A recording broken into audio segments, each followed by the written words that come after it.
রিমির ঘর থেকে বেরিয়ে সিঁড়ি দিয়ে নিচে নামতে যাব, হঠাৎ কে যেন আমার হাত টেনে ধরলো এবং ধাক্কা দিয়ে আমাকে দেয়ালের সাথে চেপে ধরলো। তারপর আমাকে শক্ত করে জড়িয়ে ধরে আমার ঠোঁটে গভীর কিস করলো। সিঁড়ির এদিকটায় লাইটিং এর ব্যবস্থা করা হয়নি, তাই আশেপাশে সবকিছু আবছা অন্ধকার। কে আমাকে কিস করেছে বুঝতে পারছি না, তবে এটা একটা মেয়ের, আর সে আমাকে জড়িয়ে ধরে আমার বুকের মাঝে মুখ লুকিয়ে আছে।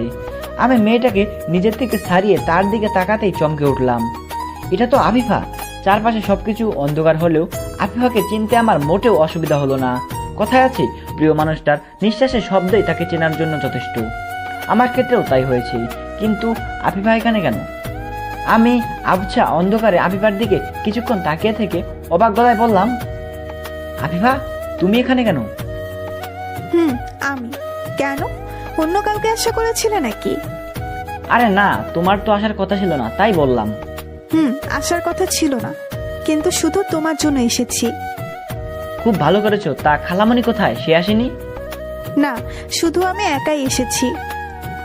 কি বলো? খালামণি তোমাকে একা আসতে দিল? মা তো আমাকে বাসা থেকেই বের হতে দিচ্ছিল না। এখানে আসা তো দূরের কথা, তবুও আমি জোর করে এসেছি। ভালো করেছি না? ভালো করেছো। কিন্তু তুমি কাজটা মোটেও ভালো করনি। কেন? আমি আবার কি করলাম? কি করনি সেটা বলো। ফোন দিলে ফোন ধরো না, মেসেজের রিপ্লাই দাও না। আফিফা বলে যে তোমার লাইফে কেউ আছে, সেটা তো মনে হয় ভুলেই গেছো।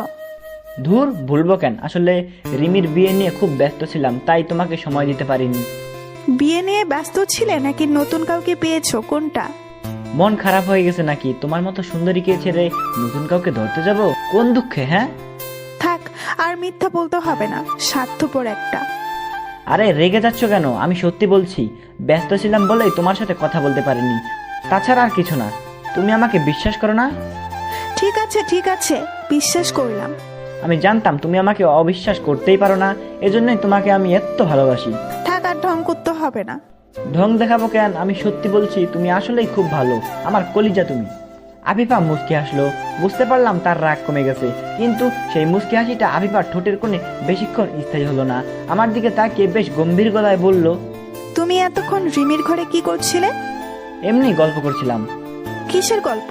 তোমাকে না বলেছে রিমির ডাইনিটার সাথে বেশি মিশবে না, ও একটা কালনাগিনী। কিন্তু তুমি আমার একটা কথাও শোনো না, সারাক্ষণ শুধু রিমি রিমি করে বেড়াও। আহা, আজ অন্তত রিমিকে নিয়ে ঝগড়া করো না। একটু পর ওর বিয়ে, তারপর সে পরের ঘরে চলে যাবে। আজ এসব ঝগড়াঝাটি বাদ দাও। ঠিক আছে, বাদ দিলাম। কথাটা বলে আফিফা আমার কাছে এগিয়ে এসে গলা জড়িয়ে ধরলো, তারপর আমার গালে আচমকা কিস করে বসলো। আমি হকচকিয়ে গেলাম, চোখ বড় বড় করে বললাম, এসব কি করছো? কেউ দেখে ফেললে সর্বনাশ হয়ে যাবে। দেখলে দেখো, কিছুদিন পর তো আমরা বিয়ে করবই। তাই নাকি? দাঁড়াও তাহলে দেখাচ্ছি মজা। বলে আমি আফিফার কোমর জড়িয়ে ধরে তাকে আমার আরো কাছে নিয়ে আসলাম। তারপর আলতো করে আফিফার গালে কিস করলাম। আফিফা কোনো বাধা দিল না। আমার সোয়াপে সে চোখ বন্ধ করে ফেললো। আমি আফিফার ঠোঁটে কিস করতে যাব, তখনই মায়ের চিৎকার শুনতে পেলাম। মা চিৎকার করে আমাকে ডাকছে। মার ডাক শুনে বিরক্ত হয়ে আফিফাকে ছেড়ে দিলাম। কিস করা আর হলো না। আমি মন খারাপ করে নিচে মার কাছে আসলাম। আমার পিছু পিছু আফিফা হইলো। আমি মার সামনে গিয়ে দাঁড়াতেই মা বাজ খাই গলায় বলল, এই শাহিন, কোথায় তুই? এতক্ষণ ধরে ডাকছি, শুনতে পাচ্ছিস না? কোথায় ছিলি এতক্ষণ? সেই কখন থেকে তোকে ডাকছি। ওই দিকটা একটু কাজ করছিলাম। কি জন্য ডাকছিলে বলো? গাড়ি নিয়ে তোর বাবার বন্ধুকে স্টেশন থেকে নিয়ে আয়। তিনি আমাদের বাড়ি চেনেন না। আমি যেতে পারবো না, তুমি অন্য কাউকে বলো। তোকে ছাড়া আর কাকে বলবো? বেশি কথা না বলে তোর বাবার বন্ধুকে স্টেশন থেকে নিয়ে আয়, না হলে তোর বাবা রাগ করবে। ঠিক আছে, যাচ্ছি, কিন্তু একা একা যেতে ভালো লাগছে না। আফিফা ঠিক আছে, নিয়ে যা, আর সাবধানে গাড়ি চালাবি কিন্তু। তারপর মার কথা মতো আমি আর আফিফা গাড়ি নিয়ে স্টেশনের উদ্দেশ্যে রওনা দিলাম। কিছু দূর যাওয়ার পর আমি রাস্তার সাইডে গাড়ি দাঁড় করালাম। আফিফা ভুরুকুচকে তাকালো। আমি দুষ্টু হাসি দিয়ে বললাম, আফিফা কিছুটা আন্দাজ করে ফেলেছে আমি কি করতে চাইছি। সে কপাল ভাঁজ করে বলল, কি ব্যাপার, গাড়ি থামালে কেন? তোমার ঠোঁটের লিপস্টিক খুব খেতে ইচ্ছে করছে, তখন ভালো করে খেতে পারিনি। বলে আমি আফিফার গা ঘেঁষে বসলাম। আফিফাও চোখ বড় বড় করে বলল, ভালো হবে না কিন্তু, তুমি একদম এসব উল্টাপাল্টা কাজ করবে না। উল্টোপাল্টা কাজ তো তুমি আগে শুরু করেছো, আমি একটু করলেই দোষ না? দোষ। আমরা মেয়েরা যা খুশি করতে পারি, কিন্তু তোমরা পারো না। আমরা ছেলেরাও কিন্তু কম না। আমরাও যা খুশি করতে পারি, দাঁড়াও দেখাচ্ছি। কথাটা বলে আমি আরেকটু আফিফার কাছে চেপে গেলাম। আফিফার কোথায় যাওয়ার জায়গা নেই, সে তার পুরো শরীর সিটের উপর হেলিয়ে দিয়েছে। আমি আফিফার শরীরে হালকা ভর দিয়ে মুখটা তার মুখের কাছাকাছি নিয়ে গেলাম। আফিফার গোলাপি ঠোঁট জোড়ো মৃদুভাবে কাঁপছে। সে মুখে নানা বললেও নিচ থেকে কোনো বাধা দিচ্ছে না। বুঝতে পারলাম আফিফাও চাইছে আমি যেন তার লিপস্টিকের স্বাদ গ্রহণ করি। আমি একটু দুষ্ট হাসি দিয়ে আফিফার গোলাপি ঠোঁটে আমার ঠোঁট ছোঁয়ালাম। তারপর সবকিছু নীরব হয়ে গেল, পৃথিবী যেন থমকে গেল। আমরা দুজন অজানা রাজ্যে হারিয়ে গেলাম। শুরুতে আফিফা নীরব থাকলেও একটু পর সে আমার সাথে সাড়া দিতে লাগলো। আমার ঘাড়ের পিছন দিয়ে তার হাত মাথার চুল শক্ত করে টেনে ধরলো। তারপর আমার ঠোঁট জোড়া করে চুষতে লাগলো। প্রায় 5 মিনিট পর আমি আফিফাকে ছেড়ে দিলাম। আমরা দুজনেই তখন হাঁপাচ্ছি। আমি লম্বা শ্বাস নিয়ে নিজেকে শান্ত করলাম। তারপর আফিফাকে আরেকটা কিস করতে যাব, তার আগে সে আমাকে থামালো। শান্ত গলায় বলল, এখন আর নয়, তাড়াতাড়ি স্টেশনে চলো, দেরি করলে খালামণি আবার রাগ করবে। আর একটু আদর করি প্লিজ। পরে করিও, আমি তো আর কোথাও পালিয়ে যাচ্ছি না। কথাটা বলে আফিফা মিষ্টি হেসে আমার চুলগুলো এলোমেলো করে দিল। আমি আর জোর করলাম না, যা পেয়েছি আপাতত সেটা নিয়েই সন্তুষ্ট থাকি। পরে যা হয় সুদ সমেত সবটা আফিফার থেকে উসুল করে নিব। আমি গাড়িটা স্টার্ট করে স্টেশনের উদ্দেশ্যে রওনা দিলাম। 20 মিনিট ড্রাইভ করার পরে স্টেশনে গিয়ে পৌঁছালাম। তারপর বাবার বন্ধু আর ওনার স্ত্রীকে নিয়ে বাড়িতে ব্যাক করলাম। বাড়ি ফিরতে ফিরতে প্রায় 9:30 বেজে গেল। আমি গাড়ি পার্ক করে বাড়ির ভিতরে ঢুকলাম, কিন্তু বাড়ির ভিতরের পরিবেশ দেখে প্রচণ্ড অবাক হলাম। সব কিছু একদম নীরব হয়ে আছে।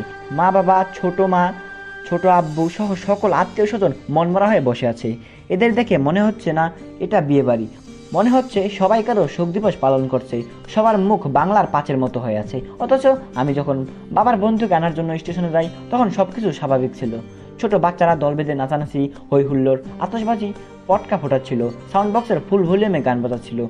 বয়স্ক মহিলারা বিয়ে উপলক্ষে পুরনো দিনের গীত গাইছিল এবং তালে তালে নাচছিল। মোট কথা সবাই খুব আনন্দই ছিল। কিন্তু এখন এসবের কিছুই নেই, সবাই শান্ত হয়ে আছে। আমি আশেপাশে তাকিয়ে দেখলাম বরযাত্রীও এখনো আসেনি। আমি কিছু বুঝে উঠতে না পেরে মার কাছে এগিয়ে গেলাম। মা মুখ ভার করে চেয়ারে বসে আছে। আমি তাকাতা দিয়ে বললাম, মা, সবাই এখানে বসে আছে কেন? কি হয়েছে? আর বরযাত্রী এখনো এসে পৌঁছায়নি কেন? তাদের এতক্ষণে তো চলে আসার কথা ছিল। আমার কথার প্রশ্ন উত্তরে মা কিছু বলল না। আমার দিকে একবার তাকিয়ে চুপ করে রইল। আমি এবার বেশ জোরেই বললাম, কথা বলছো না কেন? বরযাত্রীরা কোথায়? বরযাত্রীরা কখন আসবে? বরযাত্রীরা আসবে না, বর অন্য একটি মেয়েকে নিয়ে পালিয়ে গিয়েছে। মার কথা শুনে মনে হলো আমার মাথায় আকাশ ভেঙে পড়েছে। আমি বাকরুদ্ধ হয়ে গেলাম, কি বলবো বুঝতে পারছি না। মার কথা শুনে মনে হলো আমার পুরো শরীর ধীরে ধীরে অবশ হয়ে এলো যেন। এমন মনে হচ্ছে আমি 1000 ভোল্টের শক খেয়েছি।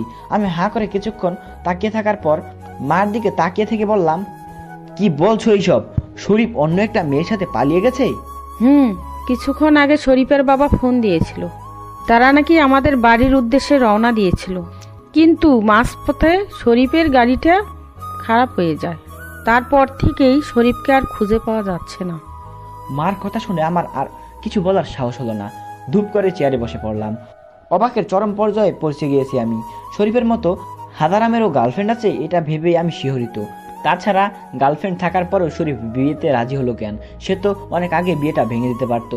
তাহলে সবার সামনে আমাদেরকে অন্তত এরকম লজ্জাজনক পরিস্থিতিতে পড়তে হতো না। এসব কথা ভেবেই আমার মেজাজ আরও তেতো হয়ে উঠল। প্রচণ্ড রাগ উঠছিল শরীফের উপর। শালাকে আমি সাদাসিধে ভেবেছিলাম, কিন্তু সে যে তলে তলে এত বড় একটা কাণ্ড ঘটাবে স্বপ্নেও ভাবিনি। হারামিটাকে হাতের কাছে পেলে চামড়া ছিঁড়ে নিতাম। আমি মনে মনে শরীফকে যা তা বলে গালিগালাজ করতে লাগলাম। মুখে যা আসছিল তাই বলছিলাম। ঘোর কাটলো মার ডাক শুনে। হ্যাঁ মা, বলো। এখানে বসে না থেকে তুই একটু রিমির কাছে যা বাবা। কেন? রিমির আবার কি হয়েছে? না, ওকে সামলানো যাচ্ছে না। যখন শুনেছে শরীফ অন্য একটা মেয়েকে নিয়ে পালিয়ে গিয়েছে তখন থেকেই রিমি পাগলামো শুরু করে দিয়েছে। একভাবেই কান্না করে যাচ্ছে। রাগে ঘরের সব জিনিস ভেঙে তছনছ করে ফেলছে। তুই একটু রিমির কাছে গিয়ে দেখ, ওকে শান্ত করতে পারিস কিনা। আচ্ছা, আমি দেখছি। আমি আশেপাশে তাকিয়ে আমার বন্ধুদের খুঁজতে লাগলাম, কিন্তু একটাকেও পেলাম না। মরকটগুলো যে কোন মেয়ের পিছে পিছে ঘুরছে আল্লাহ জানে। কাজের সময় একটাকে পাওয়া যায় না। আমি ওদের আর খোঁজাখুঁজি না করে রিমির সাথে দেখা করার জন্য যেতে লাগলাম। সিঁড়ির কাছে আসতেই দেখলাম আমার সব বন্ধুরা রিমির ঘর থেকে বের হচ্ছে। আমি রাগে গজগজ করে বললাম, তোরা এখানে কি করছিস? রিমির সাথে দেখা করতে এসেছিলাম, ও খুব কান্নাকাটি করছে। ও আচ্ছা শোন, এলাকার আমাদের যত চেলাপেলা ছোট ভাই আছে সবাইকে পুরো এলাকা তন্ন তন্ন করে খুঁজতে বল, শরীফ যেন কোনোভাবেই পালাতে না পারে। আধ ঘন্টার মধ্যে শরীফকে যেন আমার হাতের কাছে পাই। চিন্তা করিস না, আমার অলরেডি খোঁজ শুরু করে দিয়েছি, খুব তাড়াতাড়ি ওই বাটপারটাকে পেয়ে যাব। ঠিক আছে, তোরা এখন যা। বন্ধুরা সবাই চলে গেল। আমি রিমির সাথে দেখা করার জন্য ওর ঘরের কাছে গেলাম। ঘরে ঢুকতে যাব এমন সময় রিমির চিৎকার চেঁচামেচি আর ঘরের জিনিসপত্র ভাঙার শব্দ শুনতে পেলাম। বুঝতে আর বাকি রইল না ভিতরের অবস্থা ভয়াবহ। আমি তবুও বুকে সাহস নিয়ে ঘরে ঢুকলাম। রিমির ঘরটাকে একদম গোয়াল ঘর বানিয়ে ফেলেছে। ঘরের সব জিনিসপত্র এদিক সেদিক ছড়ানো ছিটানো। রিমির সব বান্ধবীরা ভয়ে জড়সড় হয়ে ঘরে এক কোনায় দাঁড়িয়ে আছে, আর রিমি পুরো ঘরে দৌড়া বেড়াচ্ছে। কখনো এটা ভাঙছে, কখনো ওটা ভাঙছে, আবার বিছানা এলোমেলো করছে। মোট কথা রিমির একদম পাগলের মতো আচরণ করছে। হঠাৎ রিমির চোখ আমার দিকে পড়লো। আমাকে দেখা মাত্রই ঝড়ের বেগে আমার কাছে ছুটে এলো, তারপর ঠাস করে আমার গালে চড় মারলো। আমি ভেবাচাকা খেয়ে গেলাম। ভাবতে পারিনি রিমি আমাকে মারবে। আমি কিছু বলার আগেই রিমি আমার শার্টের কলার চেপে ধরলো, তারপর চিৎকার দিয়ে বলল, কুত্তা, তোর জন্য আমার আজ এই অবস্থা। আমি বলেছিলাম ওই ছেলেটাকে বিয়ে করব না, কিন্তু তোর জোড়াজুড়িতে বাধ্য হয়ে বিয়েতে রাজি হয়েছি।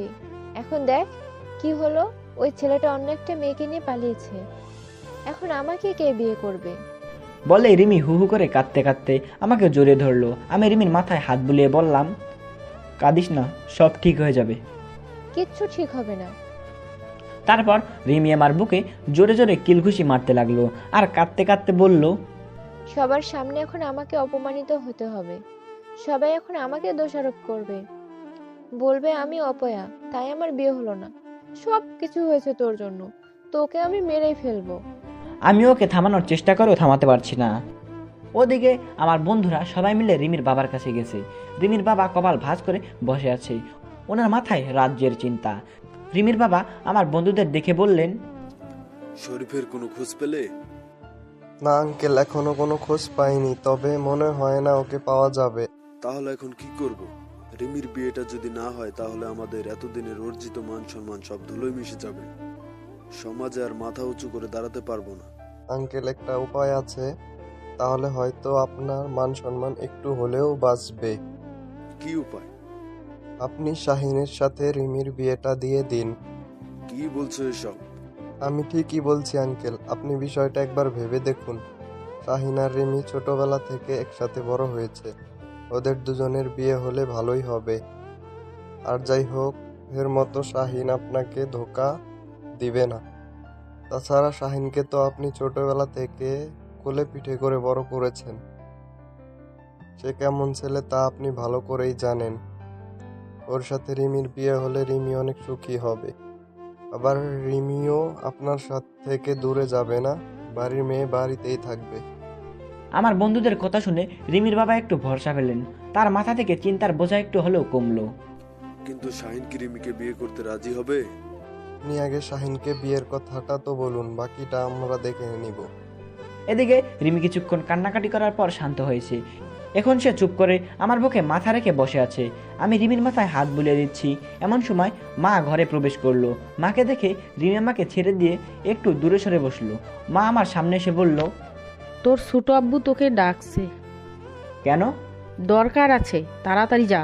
আমি আর কিছু না বলে নিচে ছোট আব্বুর সাথে দেখা করতে গেলাম। দেখি ছোট আব্বু, ছোট মা, বাবা সহ কিছু আত্মীয় স্বজন পাশাপাশি দাঁড়িয়ে আছে। আমি তাদের কাছে যেতেই ছোট আব্বু আমাকে টানতে টানতে বাড়ির সাইডে একটা ফাঁকা জায়গায় নিয়ে গেল। আমার পিছন পিছন বাকিরা হইল। ছোট আব্বু কিছুক্ষণ আমার দিকে শান্ত চোখে তাকিয়ে থেকে অসহায় গলায় বলল, শাহিন, আমার কোনো ছেলে নেই, তাই তোকেই আমার ছেলে হিসাবে মানি। সেই ছোটবেলা থেকে তোকে অনেক আদর যত্নে মানুষ করেছি, যা চেয়েছিস তাই দিয়েছি। কিন্তু আজ বাবা হয়ে আমি তোর কাছে একটা জিনিস চাইবো, আমাকে দিবি? কি জিনিস ছোট আব্বু? আমি চাই রিমিকে তুই বিয়ে কর। ছোট আব্বুর কথা শুনে আমি টাসকি খেলাম। মনে হলো আমার পায়ের তলা থেকে মাটি গায়েব হয়ে গেছে। আমি চোখ কপালে তুলে ছোট আব্বুর দিকে তাকিয়ে রইলাম। আমি কি ভুল শুনলাম নাকি? এর মাঝে দেখি রিমিও আমার সামনে এসে দাঁড়িয়েছে এবং তীক্ষ্ণ দৃষ্টিতে আমার দিকে চেয়ে আছে। তার চোখের কোণায় পানি চিকচিক করছে, কান্না কান্না ভাব, পরনে এখনো বিয়ের লাল বেনারসি শাড়ি। এই মুহূর্তে আমার ঠিক কি বলা উচিত বুঝতে পারছি না। আমি কেবল হা করে ছোট আব্বুর দিকে তাকিয়ে রইলাম। বোঝার চেষ্টা করছি ছোট আব্বু সজ্ঞানে আছে নাকি প্রচণ্ড মানসিক চাপে পাগল হয়ে গেছে, কিন্তু তাকে দেখে সেই রকম কিছুই মনে হলো না। তবু আমি তাকে ভালোভাবে পরখ করতে লাগলাম। আমার এভাবে চুপ থাকা দেখে ছোট আব্বু আর কিছু বলল না, তবে আমার পাশে দাঁড়িয়ে থাকা রিমিকে করুণ সুরে শোধালো। মারে, আমি ভাবি নাই এমন কিছু হবে। ছোট আব্বুর কথা শুনে রিমি এবার সত্যি সত্যি কেঁদে দিল। রিমির কষ্টটা আমি বুঝতে পারছি। একটা মেয়ের বিয়ে ভেঙে যাওয়া মানে তার নামের আগে একটা কালো দাগ পড়ে যাওয়া, যেই কালো দাগের কারণে সমাজের অনেক বাধার সম্মুখীন হতে হয়। ছোট আব্বু রিমির চোখের পানি সযত্নে মুছে দিল। একমাত্র মেয়ের কান্না উনি কিছুতেই সহ্য করবে না। ছোট আব্বু আদরে গলায় শুধালো, তুই কান্না করিস না, আল্লাহ যা করে ভালোর জন্যই করে। মা আমার, তুই চিন্তা করিস না, আমরা শাহিনের সাথেই তোর বিয়ে দিতে চাইছি। তোর কোনো অমত নেই তো মা? তোমরা যা ভালো বুঝো তাই করো। বলে রিমি তেরা চোখে আমার দিকে তাকালো। আমি তখন হুতুম পাখির মতো দাঁড়িয়েছিলাম। রিমির কথা শুনে হাই ভোল্টেজের ঝাটকা খেলাম। এতটাই অবাক হলাম যে আমার নিজের কানকেই বিশ্বাস হচ্ছে না। আমি ভেবেছিলাম রিমি হয়তো বিয়েতে রাজি হবে না, কিন্তু সে ছোট একটা কথার দ্বারা বুঝিয়ে দিল তার কোনো অমত নেই। তারপর সে মাথা নিচু করে নিঃশব্দে চলে গেল। সবার সামনে রিমিকে কিছু বলতেও পারলাম না আমি। এদিকে রিমি চলে যাওয়ার পর ছোট আব্বু আমার হাত ধরে বলল, চুপ করে আছিস কেন বাপ? রিমিকে বিয়ে করবি তো? রাগটাকে অনেক কষ্টে কন্ট্রোল করলাম। ছোট আব্বুর জায়গায় অন্য কেউ থাকলে এতক্ষণে হয়তো 2-4টা চর বসিয়ে দিতাম, কিন্তু আমি আমার রাগকে সংযত করলাম। তারপর দাঁতে দাঁত চেপে বললাম, পাগলের মতো এসব কি যা তা বলছো? হ্যাঁ, মাথা ঠিক আছে তোমার? আমি ঠিকই বলছি, এছাড়া আর কোনো উপায় নেই। দয়া করে তুই রিমিকে বিয়ে কর। অসম্ভব, কোনোভাবে এটা সম্ভব না। কেন সম্ভব না? রিমিকে বিয়ে করতে তোর কিসের সমস্যা? অসম্ভব, কোনোভাবে এটা সম্ভব না। কেন সম্ভব না? রিমিকে বিয়ে করতে তোর কিসের সমস্যা? পেছন থেকে বাবা কথাটা বলতে বলতে আমার সামনে এসে দাঁড়ালো। আমি বাবাকে দেখে 2 কদম পিছিয়ে গেলাম। বাবা একটু চুপ থেকে শান্ত গলায় বলল, কি হলো বল, রিমিকে বিয়ে করতে তোর কিসের সমস্যা? শুধু সমস্যা না, অনেক বড় সমস্যা। কি সেটা? ভাবলাম বাবাকে বলে দেই আমি আফিফাকে ভালোবাসি, তাই রিমিকে বিয়ে করতে পারবো না, কিন্তু কথাটা বলার সাহস হলো না। ততক্ষণে আফিফাও চলে এসেছে। তার চোখেও পানি। সে শুধু ফেলফাল করে আমার দিকে তাকিয়ে আছে। আমি বাবাকে বললাম, অত কিছু আমি বলতে পারবো না। আমি রিমিকে বিয়ে করব না, এটাই আমার শেষ কথা। যাকে এতদিন ধরে বোনের চোখে দেখে এসেছি তাকে বিয়ে করা কোনোভাবেই সম্ভব না। আচ্ছা, এই কথা? আরে বোকা, রিমি তো তোর নিজের বোন না, চাচাতো বোনকে বিয়ে করা জায়েজ আছে। ওসব আমি শুনতে চাই না। আমি রিমিকে বিয়ে করব না, ব্যাস। এবার কিন্তু তুই বাড়াবাড়ি করছিস। শোন, রিমির মতো মেয়েকে বউ হিসেবে পাওয়া ভাগ্যের ব্যাপার, তুই সেটা হাতছাড়া করিস না। তাছাড়া আমাদের মান সম্মানের কথা একবার ভাববি না? রিমির বিয়ে না হলে কাউকে মুখ দেখাতে পারবো না। পুরো এলাকার মানুষ বিয়েতে এসেছে, সবার সামনে আমাদের লজ্জায় ফেলিস না বাবা। সরি বাবা, তোমাদের মান সম্মানের কথা ভেবে আমি আমার জীবনটা নষ্ট করতে পারবো না। তোর জীবন নষ্ট হবে কেন? আমরা কি তোর খারাপ চাই নাকি? অবশ্যই খারাপ চাও, সেজন্য রিমির সাথে আমার বিয়ে দিতে চাইছো? আমার কথা শুনে বাবা কিছুক্ষণ চুপ করে রইল। তারপর আমার হাত ধরে টানতে টানতে সবার থেকে একটু দূরে নিয়ে এলো। তারপর করুণ সুরে বলল, বাবারে, রিমিকে বিয়ে করতে রাজি হয়ে যা। আমি হাত জোর করে বলছি, রিমির বিয়ে না হলে আমি তোর ছোট আব্বুর কাছে সারা জীবন অপরাধী হয়ে থাকব। কারণ রিমির জন্য আমি পাত্র ঠিক করেছিলাম, তাই রিমির বিয়ের দায়ভার সম্পূর্ণ আমার উপর। এসব ড্রামা বন্ধ করো বাবা। রিমির বিয়ের দায়িত্ব তোমাকে কে নিতে বলেছিল শুনি? মাতব্বরি করে রিমির জন্য পাত্র ঠিক করতে গেলে কেন? আর আমি তো বললাম রিমিকে বিয়ে করব না, তারপরেও কানের কাছে ঘ্যান ঘ্যান করছো কেন? আমার কথা শুনে বাবা আমার গালে ঠাস করে চর মারলো। তারপর ধমক দিয়ে বলল, তোর সাহস তো কম না, তুই আমার সাথে চোখ গরম করে কথা বলিস। শোন, রিমিকে বিয়ে করতে না চাইলে এই বাড়ি থেকে বেরিয়ে যা। তোর মতো অপদার্থের এই বাড়িতে কোনো জায়গা নেই, জানোয়ার কোথাকার।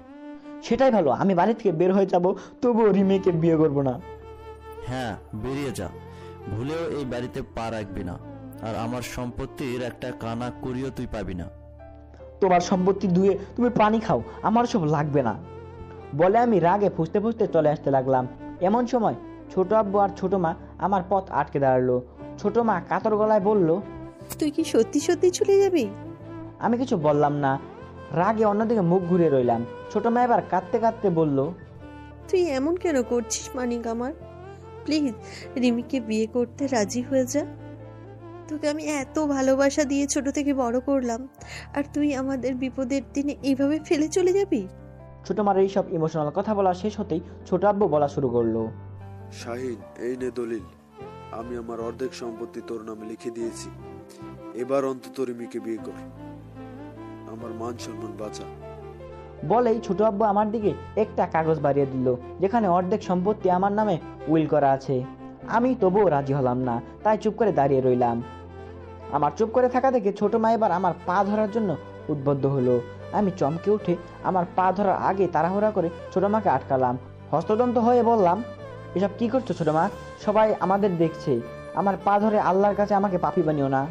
তাহলে বাবা আমার, তুই রিমিকে বিয়ে করতে রাজি হয়ে যা। ঠিক আছে, আমি রাজি। না চাইতেও রাজি হয়ে গেলাম। আমার এই একটা বাক্য শুনে সবার মুখ এলইডি বাল্বের মতো জলজল করে উঠল। ছোট আব্বু আর ছোট মার খুশি দেখে কি এমন মনে হচ্ছে তারা আবার নতুন করে জীবন ফিরে পেয়েছে। কিন্তু আমি মোটেও খুশি হতে পারলাম না। শুধুমাত্র ছোট মার জন্য বাধ্য হয়ে বিয়েতে রাজি হতে হলো। এর ঠিক 5 মিনিট পর আমার সব বন্ধুরা হাজির হলো। আমি শামীম আর নাইমকে ফিসফিস করে বললাম, শরীফের কোনো খোঁজ খবর পেলি? বন্ধুরা আমাকে আর কিছু বলার সুযোগ দিল না। তার আগেই সবাই আমাকে চ্যাংদোলা করে ঘরে নিয়ে যেতে লাগলো আর সমসুরে গান গাইতে লাগলো, আজ মেরি ইয়ার কি শাদি হে, হই হই আজ মেরি ইয়ার কি শাদি হে। ঘরে নিয়ে গিয়ে বন্ধুরা আমাকে ওয়াশরুমে ঢুকিয়ে দিল। আমি ফ্রেশ হলাম। তারপর বন্ধুরা আমাকে পাঞ্জাবি পরিয়ে মাথায় পাগড়ি দিয়ে সুন্দর করে বর সাজালো। আমি চুপ করে ওদের সব অত্যাচার সহ্য করে গেলাম। আমাকে সাজানো শেষ করে সবাই চলে গেল ওইদিকে সব ঠিক আছে কিনা দেখার জন্য। সবাই চলে যেতেই ভাবলাম এই সুযোগে রিমির সাথে দেখা করে আসি, কারণ রিমি একমাত্র ব্যক্তি যে বিয়েটা ভাঙতে পারবে। আমি রিমির সাথে দেখা করার জন্য ঘর থেকে বের হতেই রিমির বান্ধবী নুসরাতের সাথে দেখা হয়ে গেল। আমাকে দেখে নুসরাত খুশিতে আত্মহারা হয়ে বলল, শেষ পর্যন্ত তাহলে আপনিই আমাদের দুলাভাই হলেন। ইস দুলাভাই, লাল পাঞ্জাবিতে আপনাকে সেই লাগছে। আমি তো আপনাকে দেখে প্রেমে পড়ে গেলাম। না জানি রিমির কি অবস্থা হয়, ও তো আপনাকে দেখে ফিট হয়ে যাবে। রিমির বান্ধবীর এমন টিটকারি আমার মোটেও সহ্য হলো না। খুব রাগ উঠলো আমার। রিমির বান্ধবীগুলো প্রত্যেকটাই শয়তানের নানি। আমি ধমক দিয়ে বললাম, চুপ বেয়াদব মেয়ে, খালি আজে বাজে কথা। রিমি কোথায়? কেন দুলাভাই, আপনার বুঝি আর তর সইছে না? আমি আপনার মনের অবস্থা বুঝতে পেরেছি। যান, রিমিওর ঘরে আছে, বউয়ের সাথে দেখা করে আসেন। বর সেজে রিমির সাথে দেখা করার জন্য ওর ঘরের কাছে গেলাম। দরজা খুলে ভিতরে ঢুকে যা দেখলাম তাতে আমার চোখ কপালে উঠে গেল। হা করে রিমির দিকে চেয়ে রইলাম। দেখি রিমি সাউন্ড বক্সে গান বাজাচ্ছে আর উড়াধুরা ডান্স করছে, সাথে ওর ফাজিল বান্ধবীগুলোও আছে। আমি রিমির এমন আচরণে প্রচণ্ড অবাক হলাম। যে মেয়েটা একটু আগে তুমুল বেগে কান্নাকাটি করছিল সে এখন খুশিতে ডান্স করছে, আজব ব্যাপার। তাছাড়া মাত্র আধা ঘন্টার মধ্যে ঘরের নকশাও পাল্টে গেছে। একটু আগে ঘরের সব জিনিসপত্র অগোছালো ছিল, কিন্তু এখন আর নেই। সব কিছু সুন্দর করে সাজানো গোছানো। আবার রিমিও আগের মতো সুন্দর করে বউ সেজেছে।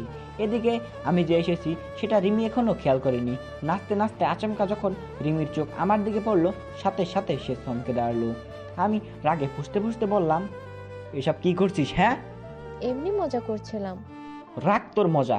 তোর বাবা জোর করে তোর সাথে আমার বিয়ে দিতে চাইছে। জানি, সেজন্যই তো খুশিতে ডান্স করছি। মানে কি, মাথা খারাপ হয়ে গেছে নাকি? শোন, আমি তোকে বিয়ে। আমার পুরো কথা শেষ হওয়ার আগে সব বন্ধুরা হুড়মুড় করে ঘরে ঢুকে পড়লো। আমি আর কিছু বলার সুযোগ পেলাম না। শামীম আমার পেটে গুঁতো দিয়ে বলল, আর আমি বিয়ের আগেই বাসর করার প্ল্যান আছে নাকি? এখন কি করিস? রিমের সাথে জরুরি কথা আছে, তোরা যা। এখন আর কথা হবে না।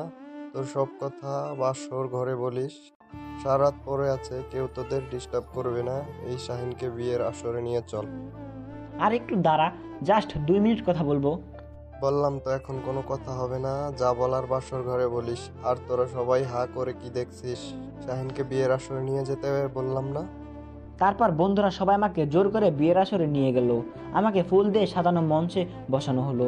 একটু পর রিমিকেও আনা হলো। আমার ডান পাশের চেয়ারে ওকে বসানো হলো।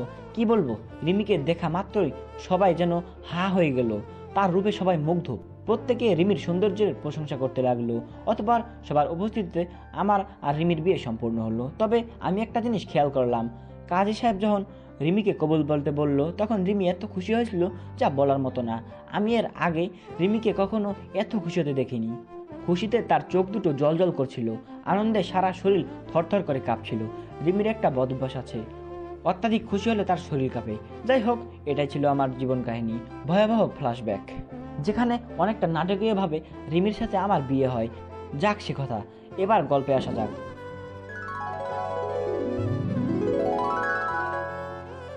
অতীতের কথা বলতে বলতে কখন যে ঘুমিয়ে পড়েছি খেয়ালই নেই। হঠাৎ বুকের ওপর ভারী কিছু অনুভব করলাম। আমার কাঁচা ঘুম ভেঙে গেল।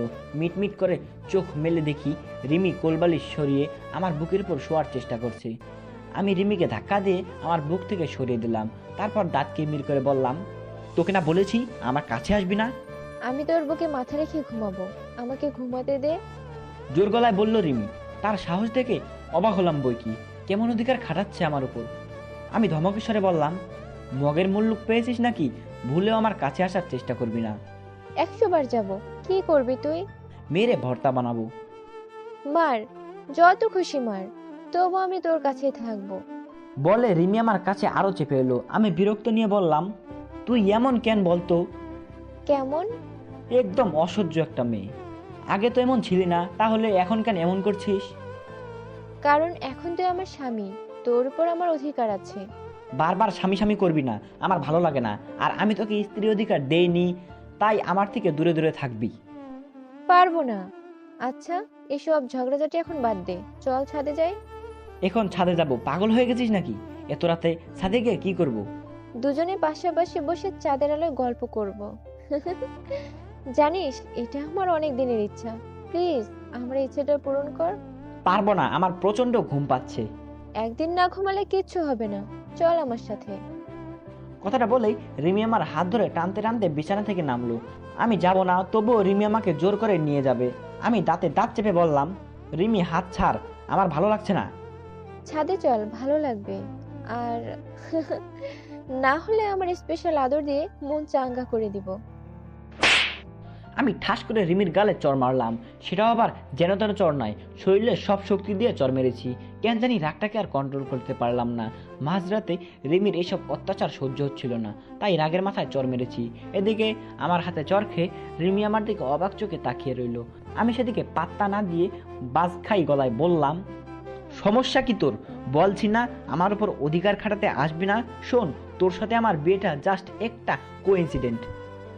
এটাও ভাবতে পারিস আমি তোকে দয়া করে বিয়ে করেছি, তাই বিয়েটাকে এত সিরিয়াসলি নিবি না। আমি তোকে কোনোদিনও আমার বউ হিসেবে মানতে পারবো না। স্ত্রীর অধিকার দেওয়া তো দূরের কথা, আমার মনে শুধু একজনেরই বসবাস, সেটা হলো আফিফা। তাই ভালো হবে আমার থেকে দূরে দূরে থাকবি।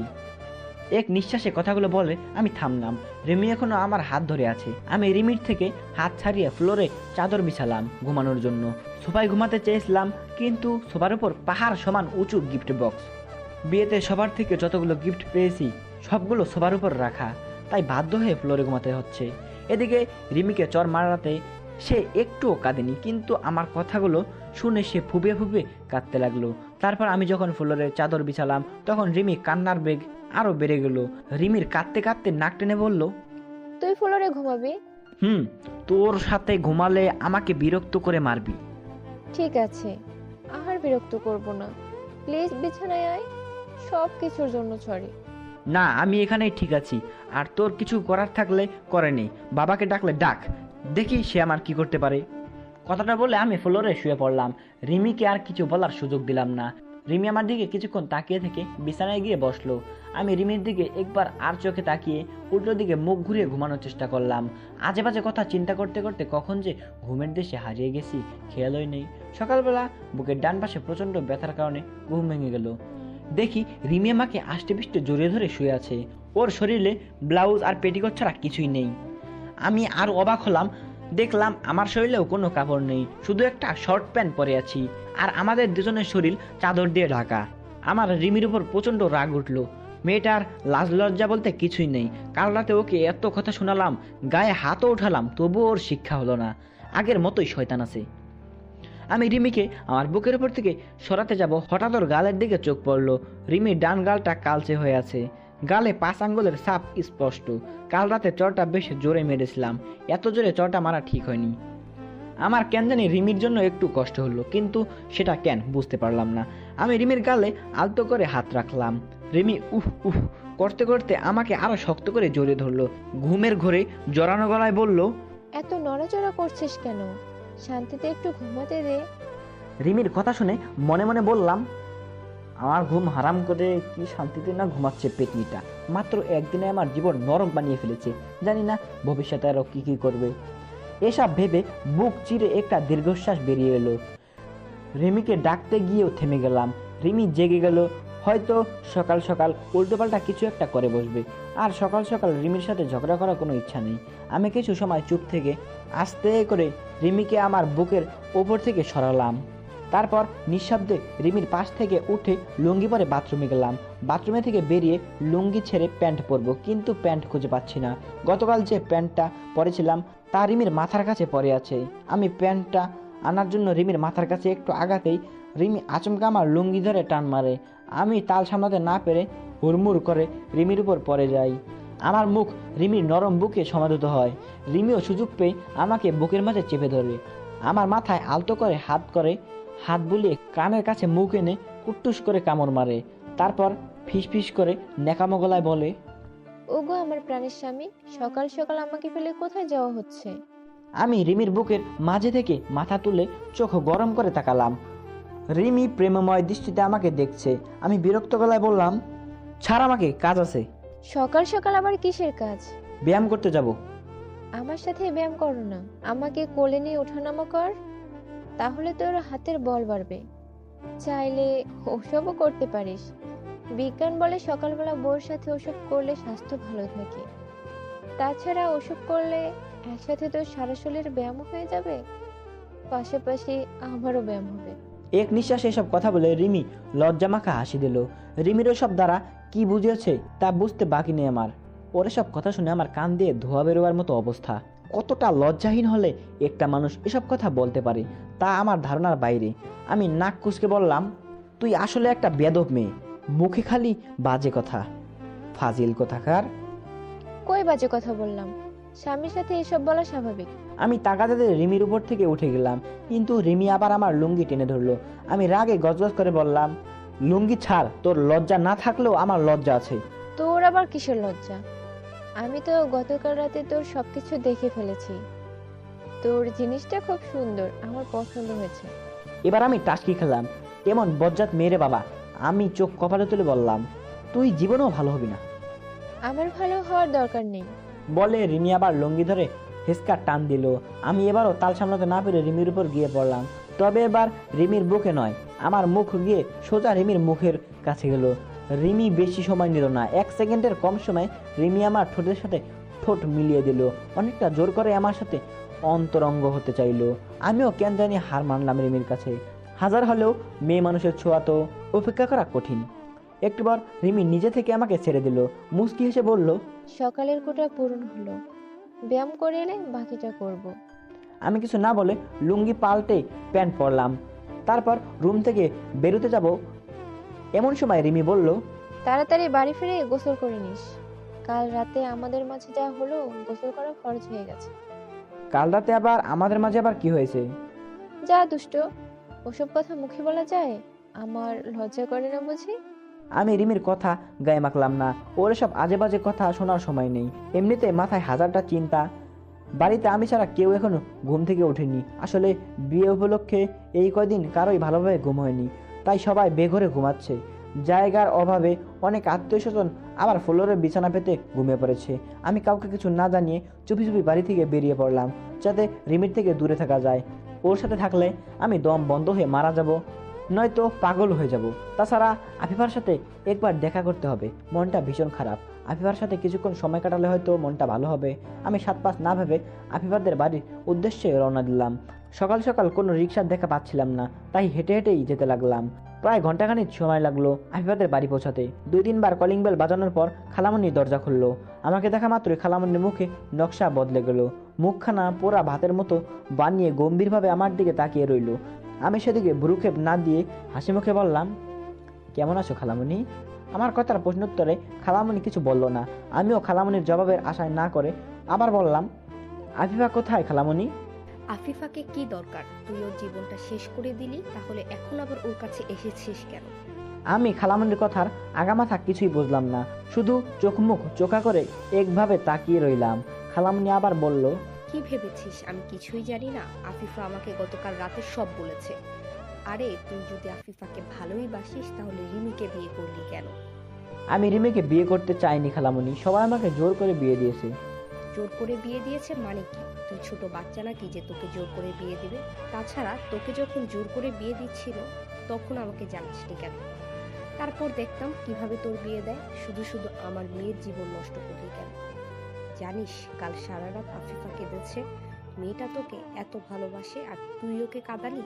খালামণি তুমি আমাকে ভুল বুঝছো, আসলে সবকিছু তো দ্রুত ঘটে গেল যে আমার হাতে কিছুই করার ছিল না। থাক, শাক দিয়ে আর মাছ ঢাকতে হবে না, তুই এখান থেকে চলে যা। বিয়ে যখন করেই ফেলেছিস তাহলে আফিফাকে বলে সংসার কর। আফিফাকে বলা আমার পক্ষে সম্ভব নয়, আমি ওকে অনেক ভালোবাসি, খুব ভালোবাসি। প্লিজ আফিফার সাথে একবার দেখা করতে দাও।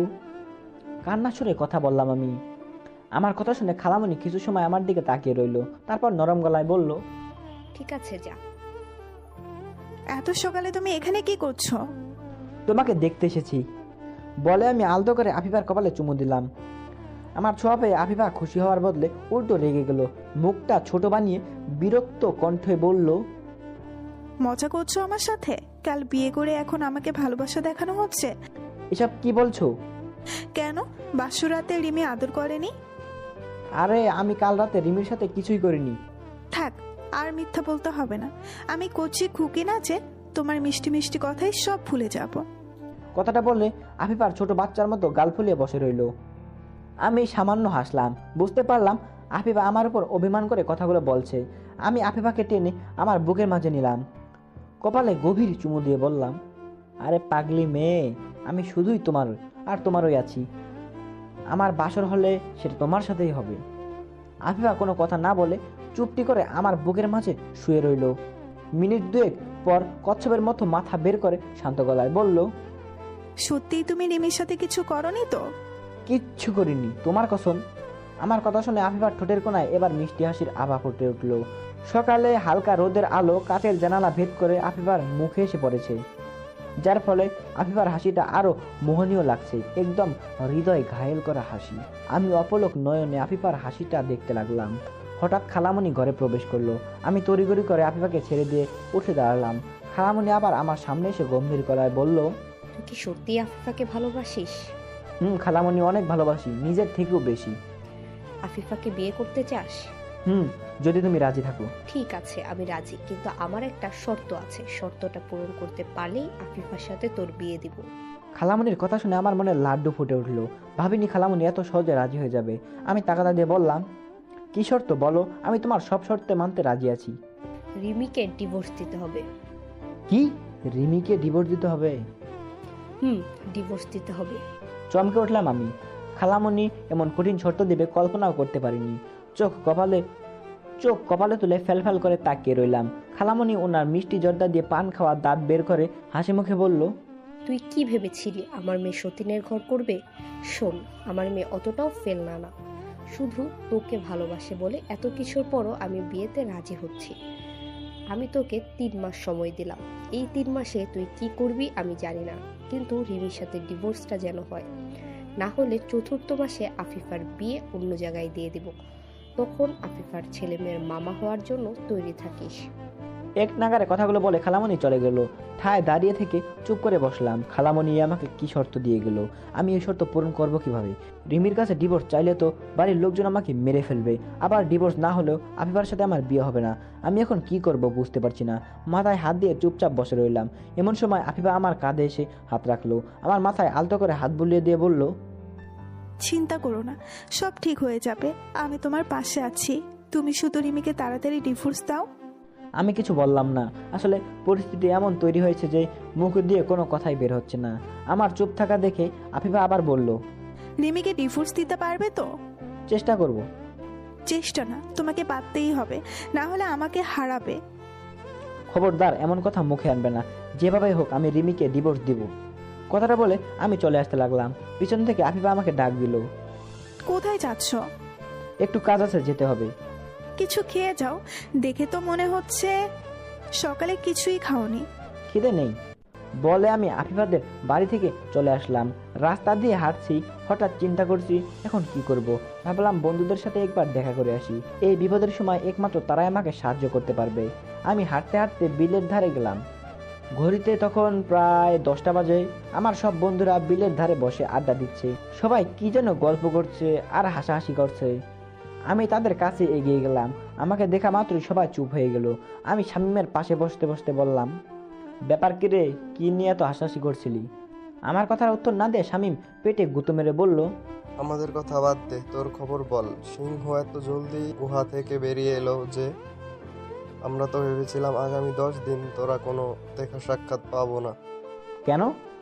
আরে নতুন বিয়ে করছিস, তাই ভেবেছিলাম সারাদিন বউর আঁচল ধরে বসে থাকবি, বউর সাথে রোমান্স করবি, আরো কত কি। কিন্তু তুই এসব না করে আমাদের সাথে এসেছিস।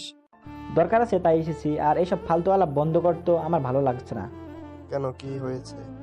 অনেক কিছু, দাঁড়া বলছি। আগে একটা সিগারেট দিত, মাথাটা খুব ব্যথা করছে। কাল সারা রাত একটুও ঘুম হয়নি। সারা রাত বিড়াল মারলে ঘুম হবে কেমনে? কি বললি তোরা? কি বলবো, কিছু না। আমি আর কিছু না বলে সিগারেটে আগুন ধরালাম। তারপর সিগারেটের লম্ব টান দিয়ে আকাশের দিকে ধোঁয়া উড়াতে লাগলাম। আর বন্ধুরা আমার দিকে তাকিয়ে রইল। এভাবে কিছুক্ষণ নীরবতার পর শামীম বলল, শাহিন, তোর কি কোনো কারণে মন খারাপ? হুম। কিসের জন্য মন খারাপ? রিমি কি কাল রাতে বিড়াল মারতে দেয়নি? শামীমের কথা শুনে আমি রাগি চোখে ওর দিকে তাকালাম। নাইম শয়তানি একটা হাসি দিল, ওর সাথে বাকি বন্ধুরাও তাল মেলালো। শামীম আমার হাতে চিমটি কেটে দুষ্ট হাসি দিয়ে বলল, দোস্ত, কাল রাতে কতক্ষণ বিড়াল মেরেছিস? ফাজলামি হচ্ছে আমার সাথে? দেখ, মন মেজাজ কিন্তু ভালো নেই, বিরক্ত করিস না। কেন রে, কি হয়েছে? রিমি কি আদর করতে দেয়নি নাকি? ধুর, তখন থেকে শুধু এক কথায় আটকে আছিস। শোন, রিমির সাথে আমার কিছুই হয়নি। আমরা কাল আলাদা বিছানায় ঘুমিয়েছি। কি বলিস, কিছুই হয়নি? না। কেন? কারণ রিমিকে বউ হিসেবে মানা আমার পক্ষে সম্ভব নয়। আমি আফিফাকে ভালোবাসি। আফিফাকে ভালোবাসিস? কোন আফিফা? তোর খালাতো বোন? হুম। তুই যে আফিফাকে ভালোবাসিস কখনো তো বলিসনি। আরে আফিফাদের সাথে আমাদের সম্পর্ক ভালো না, তাই কাউকে কিছু বলিনি। বুঝলাম। তোরা আমাকে একটা হেল্প করতে পারবি? কি হেল্প? আমি রিমির সাথে থাকতে চাই না। তোরা তো জানিস আমাদের বিয়েটা জোরপূর্বক দেওয়া হয়েছে। তাছাড়া আমি আফিফাকে ভালোবাসি, তাকে বিয়ে করতে চাই। তাই তোরা যদি কিছু একটা করে আমার আর রিমির ডিভোর্সের ব্যবস্থা করতে, তাহলে খুব উপকার হতো। আমার কথা শুনে সবাই চোখ বড় বড় করে তাকালো। প্রচণ্ড অবাক হয়েছে সবাই। অবাক হওয়ারই কথা, গতকাল বিয়ে করে আজকে ডিভোর্সের কথা বললে যে কেউ অবাক হবে। আমার বন্ধু শামীম আমার মাথায় জোরে চাটা মেরে বলল, শালা পাগল হয়ে গেছিস নাকি? মাথা ঠিক আছে তোর? আমি ঠিকই বলছি, প্লিজ আমার এই উপকারটুকু কর। প্রশ্নই আসে না। দেখ শাহিন, আগে যা হয়েছে সব ভুলে যা, রিমির সাথে সংসার কর। রিমি খুব ভালো মেয়ে, তোকে সুখে রাখবে। আমি তো বললাম রিমির সাথে থাকা আমার পক্ষে সম্ভব না, তারপরেও কেন এইসব বলছিস? প্লিজ জ্ঞান দিস না। তোরা আমাকে হেল্প করবি কিনা সেটা বল। সরি, পারবো না। কেন পারবি না? তোরা তো আমার বন্ধু, আর বন্ধু হয়ে আরেক বন্ধুকে হেল্প করবি না? না, করবো না। তোকে হেল্প করতে গিয়ে রিমিকে কষ্ট দিতে পারবো না। তোর সাথে বিয়ে হওয়াতে রিমি অনেক খুশি হয়েছে। এখন তোদের ডিভোর্স হলে রিমি খুব কষ্ট পাবে, আর আমরা চাই না রিমির কষ্ট পাক। আজব তো, রিমির কষ্ট তোদের চোখে পড়ছে আর আমার কষ্ট চোখে পড়ছে না। মাত্র একদিন হয়েছে রিমির সাথে বিয়ে হয়েছে, তাতে আমার অবস্থা দেখ। পুরো পাগল হয়ে গেছি আমি। কাল সারা রাত আমার উপর ঝড় বয়ে গেছে। মুখ বুজে রিমির অত্যাচার সহ্য করেছি, সেসব তোদের চোখে পড়বে না। তোরা আছিস রিমির কষ্ট নিয়ে, হুট করে রিমির প্রতি এত দরদ উতলে পড়ছে কেন তোদের?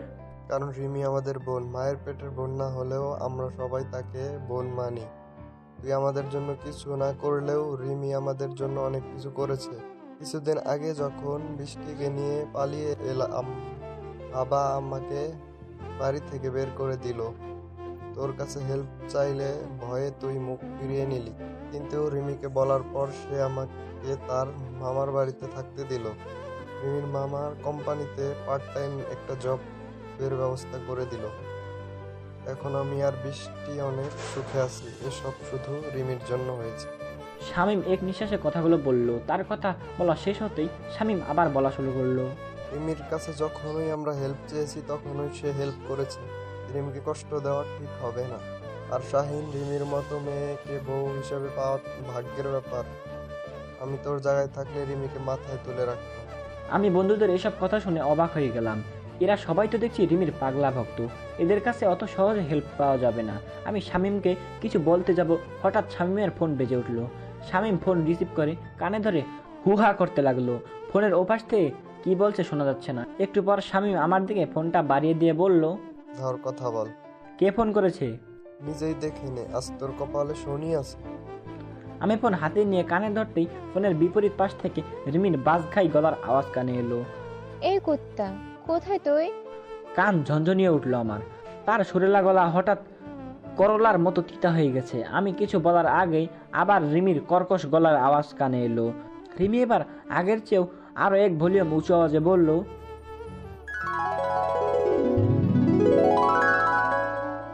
আর আমাদের দুজনের শরীর চাদর দিয়ে ঢাকা। আমার রিমির উপর প্রচন্ড রাগ উঠল। মেয়েটার লাজ লজ্জা বলতে কিছুই নেই। কাল রাতে ওকে এত কথা শোনালাম, গায়ে হাতও উঠালাম, তবুও ওর শিক্ষা হলো না। আগের মতোই শয়তান আছে। আমি রিমিকে আমার বুকের উপর থেকে সরাতে যাব, হঠাৎ ওর গালের দিকে চোখ পড়ল। রিমির ডান গালটা কালচে হয়ে আছে, গালে 5 আঙ্গুলের ছাপ স্পষ্ট। কাল রাতে চড়টা বেশ জোরে মেরেছিলাম, এত জোরে চড়টা মারা ঠিক হয়নি। আমার কেন জানি রিমির জন্য একটু কষ্ট হলো, কিন্তু সেটা কেন বুঝতে পারলাম না। আমি রিমির গালে আলতো করে হাত রাখলাম। রিমি উহ উহ করতে করতে আমাকে আরো শক্ত করে জড়িয়ে ধরলো। ঘুমের ঘোরে জড়ানো গলায় বলল, এত নড়াচড়া করছিস কেন? শান্তিতে একটু ঘুমাতে দে। রিমির কথা শুনে মনে মনে বললাম, আমার ঘুম হারাম করে কি শান্তিতে না ঘুমাচ্ছে পেতনিটা। মাত্র একদিনে আমার জীবন নরক বানিয়ে ফেলেছে, জানি না ভবিষ্যতে আরো কি কি করবে। এসব ভেবে বুক চিরে একটা দীর্ঘশ্বাস বেরিয়ে এলো। রিমিকে ডাকতে গিয়েও থেমে গেলাম। রিমি জেগে গেল, হয়তো সকাল সকাল উল্টোপাল্টা কিছু একটা করে বসবে। আর সকাল সকাল রিমির সাথে ঝগড়া করার কোনো ইচ্ছা নেই। আমি কিছু সময় চুপ থেকে আস্তে করে রিমিকে আমার বুকের ওপর থেকে সরালাম।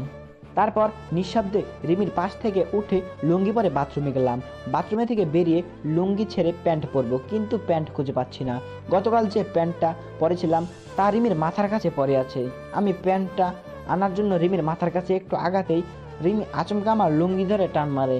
আমি তাল সামলাতে না পেরে হুড়মুড় করে রিমির উপর পড়ে যাই। আমার মুখ রিমির নরম বুকে সমাধিত হয়। রিমিও সুযোগ পেয়ে আমাকে বুকের মাঝে চেপে ধরে, আমার মাথায় আলতো করে হাত বুলিয়ে কানের কাছে মুখ এনে কুট্টুস করে কামড় মারে।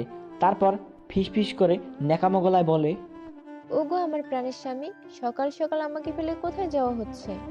আমি রিমির বুকের মাঝে থেকে মাথা তুলে চোখ গরম করে তাকালাম। রিমি প্রেমময় দৃষ্টিতে আমাকে দেখছে। আমি বিরক্ত গলায় বললাম, ছাড় আমাকে, কাজ আছে। সকাল সকাল আবার কিসের কাজ? ব্যায়াম করতে যাব। আমার সাথে ব্যায়াম করো না, আমাকে কোলে নিয়ে ওঠানামা কর, তাহলে তোর হাতের বল বাড়বে। চাইলে ওসবও করতে পারিস। বিজ্ঞান বলে সকালবেলা বউর সাথে ওসব করলে স্বাস্থ্য ভালো থাকে। তাছাড়া ওসব করলে একসাথে তোর সারা শরীরের ব্যায়াম হয়ে যাবে, পাশাপাশি আমারও ব্যায়াম হবে। এক নিঃশ্বাসে এসব কথা বলে রিমি লজ্জামাখা হাসি দিল। রিমির ওসব দ্বারা কি বুঝেছে তা বুঝতে বাকি নেই আমার। ওর সব কথা শুনে আমার কান দিয়ে ধোয়া বেরোবার মতো অবস্থা। কতটা লজ্জাহীন হলে একটা মানুষ এসব কথা বলতে পারে তা আমার ধারণার বাইরে। আমি নাক কুচকে বললাম, তুই আসলে একটা বেদব মেয়ে, মুখে খালি বাজে কথা, ফাজিল কোথাকার। কই বাজে কথা বললাম? স্বামীর সাথে এসব বলা স্বাভাবিক। আমি তাকাতে রিমির উপর থেকে উঠে গেলাম, কিন্তু রিমি আবার আমার লুঙ্গি টেনে ধরলো। আমি রাগে গজগজ করে বললাম, লুঙ্গি ছাড়, তোর লজ্জা না থাকলেও আমার লজ্জা আছে। তোর আবার কিসের লজ্জা? আমি তো গতকাল রাতে তোর সবকিছু দেখে ফেলেছি। তোর জিনিসটা খুব সুন্দর, আমার পছন্দ হয়েছে। এবার আমি টাসকি খেলাম, কেমন বজ্জাত মেয়েরে বাবা। আমি চোখ কপালে তুলে বললাম, তুই জীবনেও ভালো হবি না। আমার ভালো হওয়ার দরকার নেই বলে রিমি আবার লুঙ্গি ধরে হেসকা টান দিল। আমি এবারও তাল সামলাতে না পেরে রিমির উপর গিয়ে পড়লাম। তবে এবার রিমির বুকে নয়, আমার মুখ গিয়ে সোজা রিমির মুখের কাছে গেল। রিমি বেশি সময় নিল না, 1 সেকেন্ডের কম সময় রিমি আমার ঠোঁটের সাথে ঠোঁট মিলিয়ে দিল। অনেকটা জোর করে আমার সাথে অন্তরঙ্গ হতে চাইলো। আমিও কেন জানি হার মানলাম রিমির কাছে। হাজার হলেও মেয়ে মানুষের ছোঁয়া তো উপেক্ষা করা কঠিন। একটুবার রিমি নিজে থেকে আমাকে ছেড়ে দিল, মুচকি হেসে বলল, সকালের কোটা পূরণ হলো। ব্যায়াম করে এলে বাকিটা করব। আমি কিছু না বলে লুঙ্গি পাল্টে প্যান্ট পরলাম। তারপর রুম থেকে বেরোতে যাব, এমন সময় রিমি বলল, তাড়াতাড়ি বাড়ি ফিরে গোসল করে নিস। কাল রাতে আমাদের মাঝে যা হলো, গোসল করা খরচ হয়ে গেছে। কাল রাতে আবার আমাদের মাঝে আবার কি হয়েছে? যা দুষ্ট, ওসব কথা মুখে বলা যায়? আমার লজ্জা করে না বুঝি? আমি রিমির কথা গায়ে মাখলাম না, ওর সব আজে বাজে কথা শোনার সময় নেই। এমনিতে মাথায় হাজারটা চিন্তা। বাড়িতে আমি ছাড়া কেউ এখনো ঘুম থেকে ওঠেনি। আসলে বিয়ে উপলক্ষে এই কয়দিন কারোই ভালোভাবে ঘুম হয়নি, তাই সবাই বেঘরে ঘুমাচ্ছে। জায়গার অভাবে অনেক আত্মীয় স্বজন আবার ফ্লোরে বিছানা পেতে ঘুমিয়ে পড়েছে। আমি কাউকে কিছু না জানিয়ে চুপি চুপি বাড়ি থেকে বেরিয়ে পড়লাম, যাতে রিমির থেকে দূরে থাকা যায়। ওর সাথে থাকলে আমি দম বন্ধ হয়ে মারা যাব, নয়তো পাগল হয়ে যাব। তাছাড়া আফিফার সাথে একবার দেখা করতে হবে, মনটা ভীষণ খারাপ। আফিফার সাথে কিছুক্ষণ সময় কাটালে হয়তো মনটা ভালো হবে। আমি 7-5 না ভেবে আফিফাদের বাড়ির উদ্দেশ্যে রওনা দিলাম। সকাল সকাল কোনো রিক্সার দেখা পাচ্ছিলাম না, তাই হেঁটে হেঁটেই যেতে লাগলাম। প্রায় ঘন্টাখানিক সময় লাগলো আফিফাদের বাড়ি পৌঁছাতে। 2-3 বার কলিং বেল বাজানোর পর খালামণি দরজা খুললো। আমাকে দেখা মাত্রই খালামণির মুখে নকশা বদলে গেল। মুখখানা পোড়া ভাতের মতো বানিয়ে গম্ভীরভাবে আমার দিকে তাকিয়ে রইল। আমি সেদিকে ভ্রুক্ষেপ না দিয়ে হাসি মুখে বললাম, কেমন আছো খালামণি? আমার কথার প্রশ্নোত্তরে খালামণি কিছু বলল না। আমিও খালামণির জবাবের আশায় না করে আবার বললাম, আফিফা কোথায় খালামণি? আফিফাকে কি দরকার? তুই ওর জীবনটা শেষ করে দিলি, তাহলে এখন আবার ওর কাছে এসেছিস কেন? আমি খালামণির কথার আগামাথা কিছুই বুঝলাম না, শুধু চোখ মুখ চোখা করে একভাবে তাকিয়ে রইলাম। খালামণি আবার বলল, কি ভেবেছিস আমি কিছুই জানি না? আফিফা আমাকে গতকাল রাতে সব বলেছে। আরে তুই যদি আফিফাকে ভালোই বাসিস তাহলে রিমিকে বিয়ে করলি কেন? আমি রিমিকে বিয়ে করতে চাইনি খালামণি, সবাই আমাকে জোর করে বিয়ে দিয়েছে। জোর করে বিয়ে দিয়েছে মানে কি? তুই ছোট বাচ্চা নাকি যে তোকে জোর করে বিয়ে দেবে? তাছাড়া তোকে যখন জোর করে বিয়ে দিচ্ছিল তখন আমাকে জানাসনি কেন? তারপর দেখতাম কিভাবে তোর বিয়ে দেয়। শুধু শুধু আমার মেয়ের জীবন নষ্ট করলি কেন? জানিস কাল সারা রাত আফিফা কেঁদেছে। মেয়েটা তোকে এত ভালোবাসে আর তুই ওকে কাঁদানি? খালামণি তুমি আমাকে ভুল বুঝছো, আসলে সবকিছু তো দ্রুত ঘটে গেল যে আমার হাতে কিছুই করার ছিল না। থাক, শাক দিয়ে আর মাছ ঢাকতে হবে না, তুই এখান থেকে চলে যা। বিয়ে যখন করেই ফেলেছিস তাহলে আফিফাকে ভুলে সংসার কর। আফিফাকে বলা আমার পক্ষে সম্ভব নয়। আমি ওকে অনেক ভালোবাসি, খুব ভালোবাসি। প্লিজ আফিফার সাথে একবার দেখা করতে দাও। কান্না সুরে কথা বললাম আমি। আমার কথা শুনে খালামণি কিছু সময় আমার দিকে তাকিয়ে রইল, তারপর নরম গলায় বলল, ঠিক আছে যা।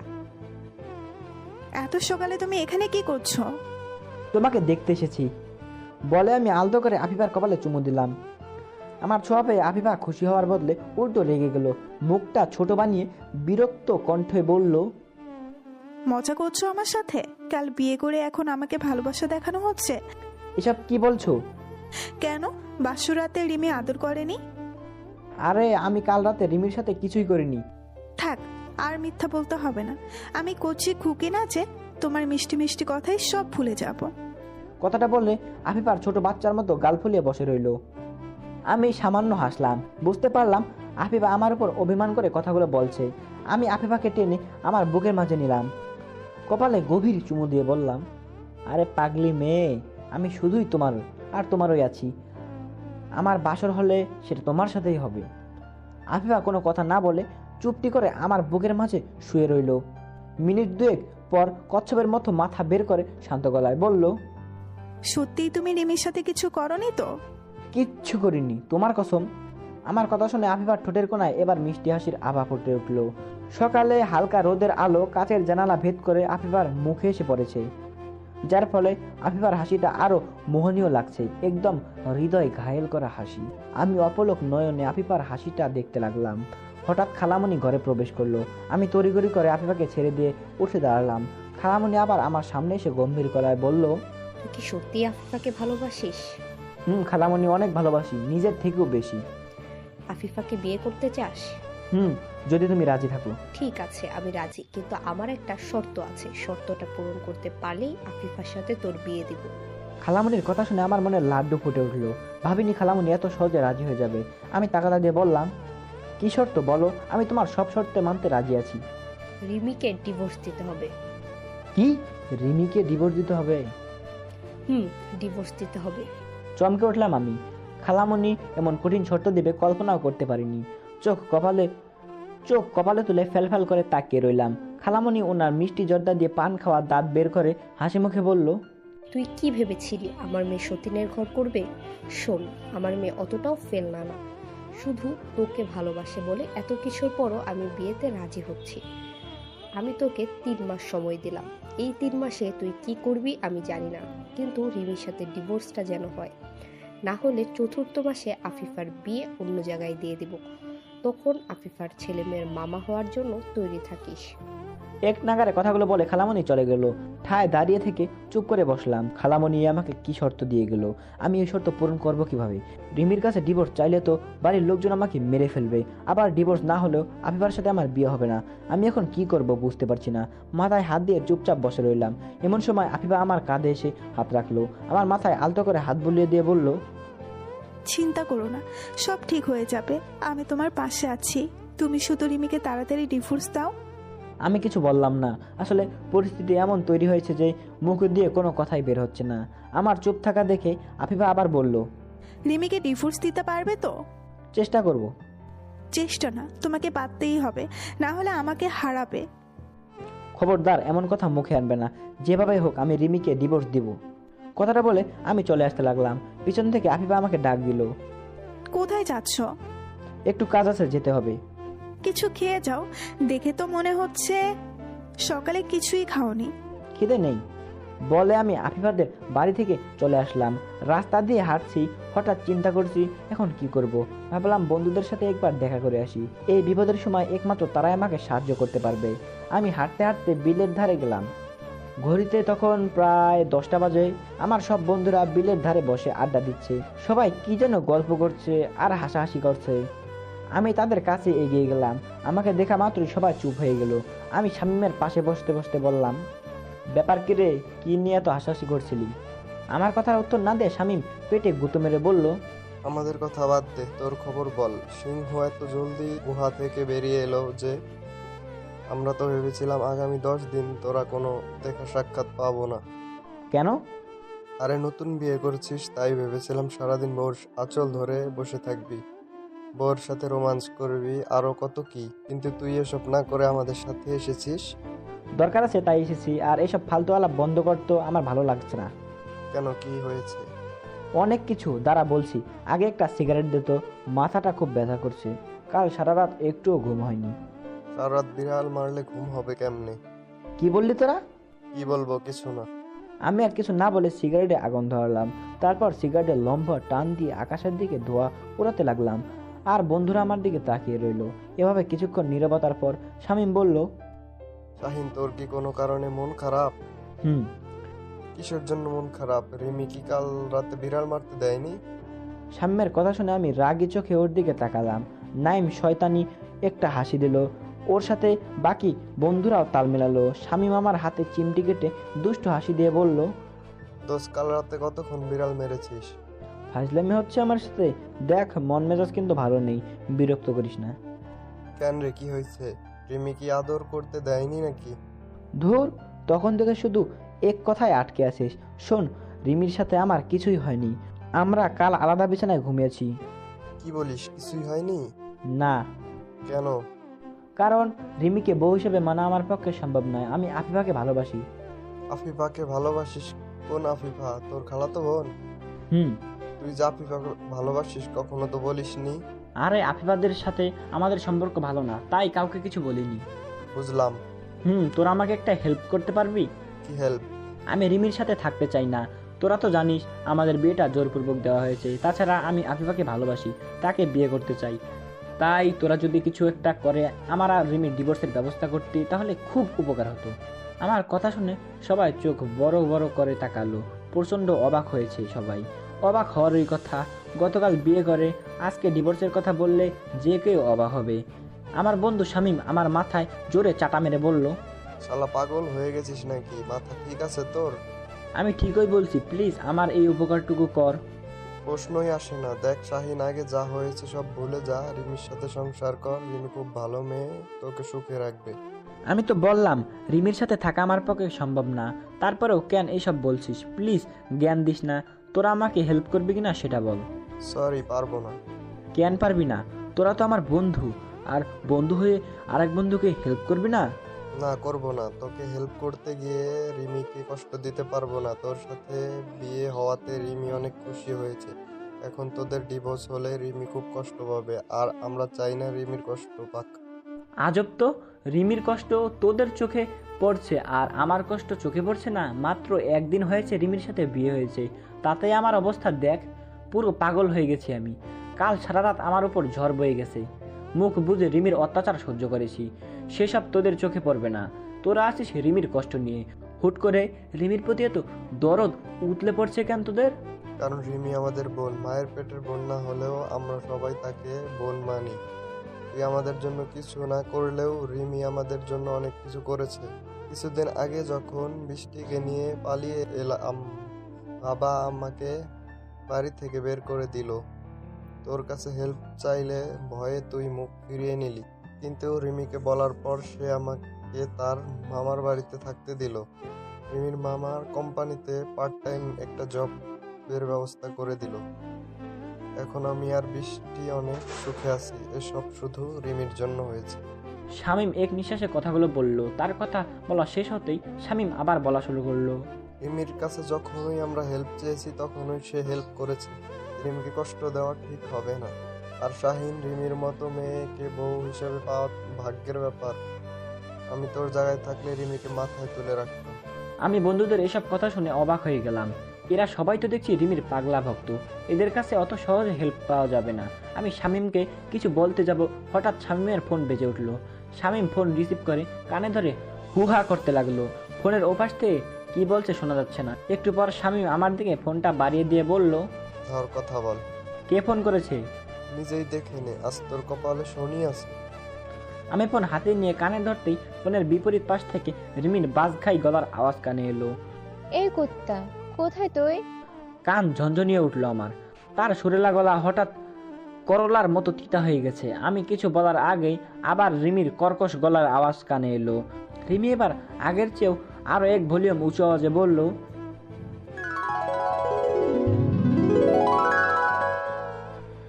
তো দর্শক, এরই মধ্যে দিয়ে আমাদের আজকের গল্পের দ্বিতীয় সিজন শেষ হয়ে গেল। আপনারা যদি এই গল্পের তৃতীয় সিজন চান তাহলে অবশ্যই আমি তা নিয়ে আসবো। আপনারা কমেন্ট করে অবশ্যই জানিয়ে দেবেন। আর ভিডিও ভালো লাগলে চ্যানেলটিকে সাবস্ক্রাইব করে পাশে থাকবেন। ভিডিওটিতে অবশ্যই একটি লাইক করে দেবেন। আপনারা সবাই ভালো থাকবেন, সুস্থ থাকবেন। আল্লাহ হাফেজ।